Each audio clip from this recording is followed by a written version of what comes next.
Hermanos y hermanas, lo que están a punto de escuchar no es solo historia, es una historia de fuego y cenizas, de terror y esperanza, una historia escrita no con tinta, sino con la sangre de mártires y las lágrimas de sobrevivientes. Esta es la historia del cristianismo en Irak, una fe largamente golpeada, pero nunca quebrada. Imágenes aéreas del río Tigris fluyendo junto a antiguas iglesias de piedra, mucho antes del surgimiento del Islam, mucho antes de que Roma abrazara el cristianismo. Irak, entonces Mesopotamia, ya era tierra santa. Fue aquí, en la cuna de la civilización, donde los primeros cristianos caminaron descalzos hacia la persecución bajo los imperios persa y más tarde islámico. Fue aquí, en ciudades como Mosul, Erbil, Karakosh y Bagdad, donde la fe echó raíces a pesar de un suelo empapado en siglos de conflicto. Y sin embargo, en 2021 ocurrió algo impensable. La sombra que cayó ISIS y el éxodo cristiano. En junio de 2014, el autoproclamado Estado Islámico ISIS arrasó Irak, ciudad tras ciudad, cayó como fichas de dominó, pero cuando entraron en Mosul ocurrió lo impensable. ISIS lanzó un ultimátum a los cristianos: conviértanse al Islam,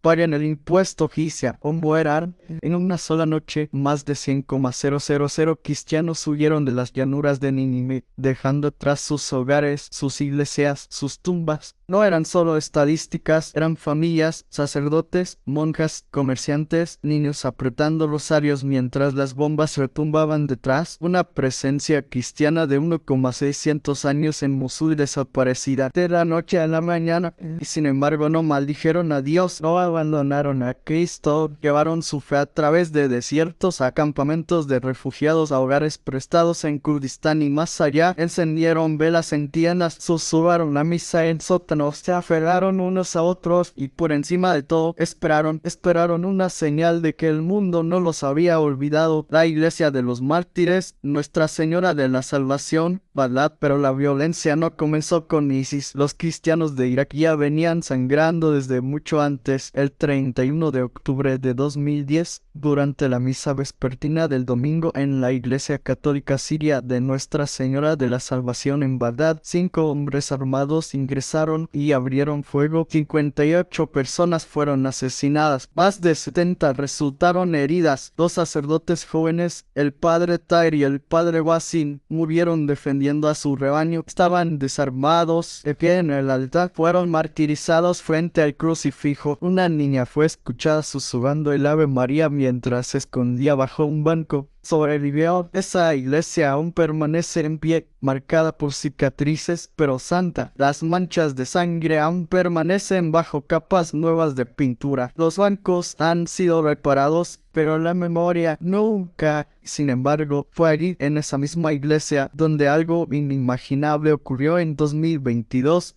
Primera comunión en un lugar de martirio. Casi 12 años después de la masacre, más de 200 niños recibieron su primera comunión en la iglesia de Nuestra Señora de la Salvación. Piensa en eso. El mismo altar donde una vez corrió sangre, ahora resonaba con los pequeños pasos, risas, oraciones susurradas y música de órgano. Las mismas puertas que fueron abiertas a la fuerza por terroristas, ahora estaban abiertas de par en par para dar la bienvenida a familias en paz. Un sacerdote dijo: los mártires no murieron en vano, su sangre se convirtió en semilla de renacimiento. Una madre, llorando mientras veía a su hijo recibir la Eucaristía, dijo: intentaron matar nuestra fe, pero mira, aún vive.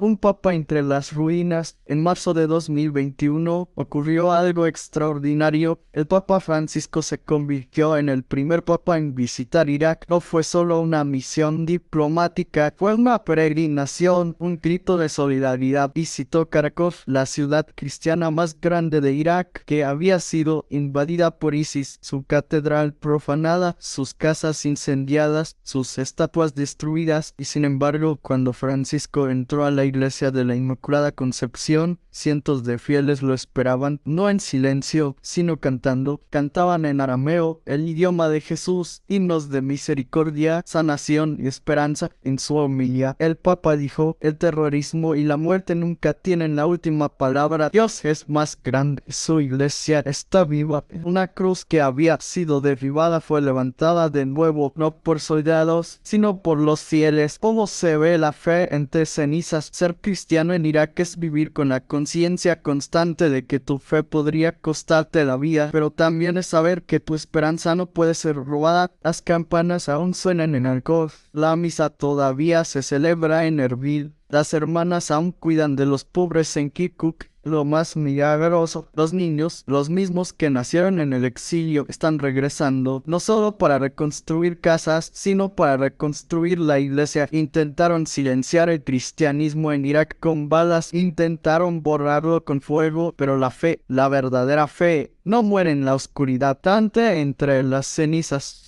Espera en el exilio, se arrodilla en iglesias en ruinas y un día se levanta otra vez, porque en Irak la sangre de los mártires aún habla y la iglesia aún no ha terminado. El regreso a las llanuras de Nínive. Hay algo sagrado en regresar, no solo regresar a un lugar, sino una promesa a lo que una vez fue quebrado y ahora está siendo sanado. Eso es lo que está ocurriendo en las llanuras de Nínive. Después de años en el exilio, las familias cristianas están regresando a pueblos que antes estuvieron bajo asedio, pueblos donde una vez ondeó la bandera negra del ISIS, ahora resuenan con campanas de iglesia otra vez. Caracol, de las ruinas a la resurrección. Ninguna ciudad representa esta transformación como Caracol, también conocida como Bakrida. Antes del ataque de ISIS en 2014, era la ciudad cristiana más grande de Irak, con casi 60,000 cristianos. ¿Y qué queda después? Casas calcinadas, iglesias profanadas, altares usados como blanco de práctica, libros sagrados desgarrados y esparcidos. Pero cuando ISIS fue derrotado, sucedió algo asombroso. La gente regresó, algunos volvieron con solo una mochila, otros regresaron a nada más que una base de concreto, pero regresaron, reconstruyeron casas, limpiaron el hollín de las paredes de las iglesias, restauraron estatuas de María y Jesús con pegamento y oración. Un sacerdote local, Padre Georges Jaola, se convirtió en un héroe silencioso, liderando la reconstrucción de hogares y templos. Dijo en una entrevista: no estamos reconstruyendo solo edificios, estamos reconstruyendo el valor. Y verdaderamente lo hicieron. Para 2023, más de 25,000 cristianos habían regresado a Caracol. Las escuelas se abrieron, las bodas se reanudaron, los coros volvieron a cantar y la Eucaristía, silenciada por años, fue nuevamente elevada con reverencia. Reconstruir ladrillo por ladrillo y alma por alma. Pero esto no fue solo un esfuerzo de gobiernos ONG, fue la iglesia local y global uniéndose. Ayuda a la iglesia necesitada, caballeros de Colón, Caritas, Catholic Relief Service, todos colaboraron con fondos, herramientas, mano de obra y oración. No solo reconstruyeron iglesias, también financiaron terapias de trauma, programas educativos, capacitación laboral y vivienda para familias desplazadas. Pero quizás el trabajo más poderoso no se hizo con ladrillos, se hizo con presencia. Sacerdotes y religiosas que habían huido regresaron, no por deber, sino por amor, para estar de pie donde una vez lloraron, para traer de vuelta los sacramentos, para decir al pueblo: seguimos aquí, Dios sigue aquí.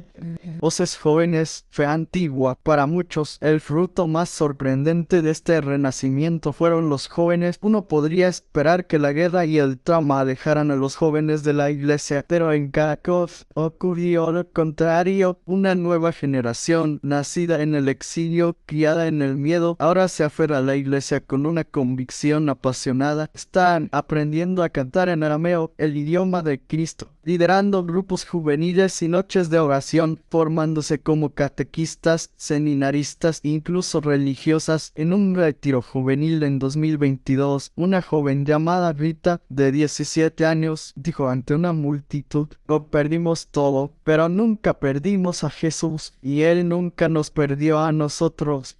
Altaira, una catedral restaurada. El corazón espiritual de Caracol es la Catedral Altaira, una de las iglesias más grandes del Medio Oriente. ISIS la incendió, la usó como campo de tiro. Grafitis burlaban la cruz, decapitaron estatuas, pero en 2021, pocos días antes de la llegada del Papa Francisco, los fieles de Caracol terminaron su restauración. Pegaron cada piedra, reconstruyeron el altar, colocaron un nuevo crucifijo tallado con las cenizas del antiguo. Cuando el Papa entró en Altaira, la multitud estalló en cánticos, no de luto, sino de alegría, y él, de pie bajo esa cruz restaurada, proclamó: la iglesia en Irak está viva, Cristo no está muerto, ha resucitado aquí entre ustedes. Epílogo: la iglesia no está muerta, esto es Irak, una tierra de Abraham, una tierra de mártires antiguos y modernos, una tierra de fuego y ahora de resurrección. La iglesia aquí no es una reliquia, no es un caso de caridad, es una voz profética, un cuerpo herido, aún respirando, un pueblo crucificado, aún bendiciendo. Así que, cuando el mundo pregunta: ¿dónde está Dios en la guerra? ¿Dónde está Cristo cuando su pueblo sufre? Irak responde: estar aquí, en nuestras heridas, en nuestros sacramentos, en nuestro sí. El cristianismo en Irak no está muerto, ni siquiera está muriendo, está resurgiendo, silenciosa, humilde, firmemente. Para quien tenga oídos para oír, está cantando.